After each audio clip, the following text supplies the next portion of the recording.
الميزان ليقوم الناس بالقسط।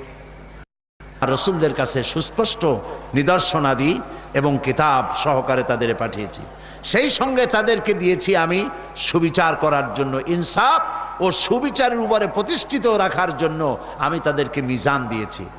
এক দিলাম বাইয়িনাত, আর এক দিলাম কিতাব, আর এক দিলাম মিজান। সমস্ত নবীদেরকে আল্লাহ তাআলা তিনটি জিনিস দিয়েছেন। বলুন তো কয়টা জিনিস? তিনটি। একটা হলো বাইয়িনাত, আর একটা কি বলেন আপনারা? কিতাব, আর একটা দিলেন মিজান। মিজানের অর্থ করা হয়েছে ইংরেজিতে জাস্টিস, বাংলায় বলা হয়েছে সুবিচার। তবে সুবিচার বলেন আর জাস্টিস বলেন, কোন শব্দ দিয়ে এই মিজানের হুবহু এর অর্থের হক আদায় করা যায় না।